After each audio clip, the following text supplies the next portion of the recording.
Alamin naman natin ang mga kaganapan sa mundo ng international sports sa report ni teammate Kit, Austria.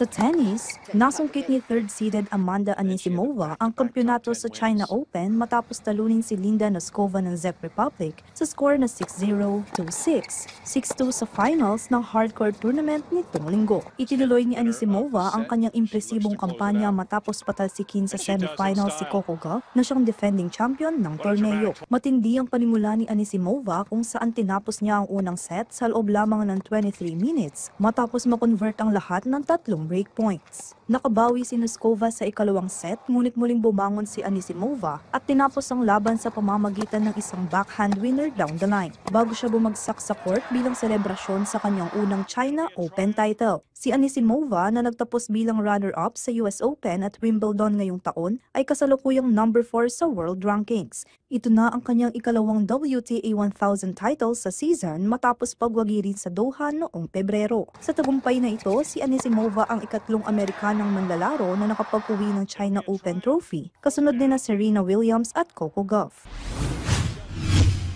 Sa American football naman, nagtala si Los Angeles Chargers wide receiver Keenan Allen ng kasaysayan sa NFL matapos maging pinakamabilis na manlalaro na umabot sa 1,000 career ang kanyang reception sa kanilang laban kontra Washington Commanders nitong linggo. Nakumpleto ni Allen ang kanyang ika-1,000 na catch sa ikalawang quarter mula sa 4-yard pass ni quarterback Justin Herbert sa loob lamang ng 159 career games. Nalampasan niya ang dating record ni Hall of Famer Marvin Harrison na nakamit ang parehong milestone. Si Allen ay naging ika-16 na manlalaro sa kasaysayan ng NFL na umabot sa 1,000 ang receptions. Ang 33-year-old na si Allen ay nasa kanyang ika-13 season sa liga, 12 rito ay kasama ang Chargers. Naglaro siya sa San Diego Chargers mula 2013 hanggang 2016 bago lumipat sa Los Angeles. Matapos ang maikling pananatili para sa Chicago Bears noong 2023 season, muling bumalik si Allen sa Chargers bilang free agent itong nakaraang Marso.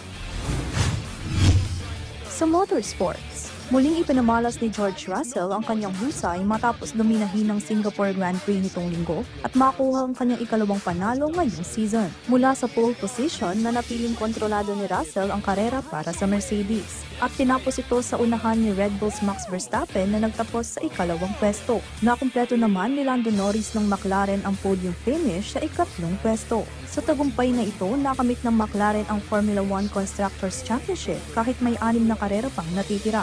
Isang patunay ng kanilang matatag na performance ngayong taon. Hindi rin pinalampas ni Russell ang pagkakataong bumawi sa nangyari noong nakaraang taon kung saan siya ay naaksidente sa huling lap habang lumalaban para sa podium sa parehong karera. Sa pagkakataong ito, walang nakapigil sa 26-year-old Briton driver na nagtala na ika-5 panalo sa kanyang F1 career.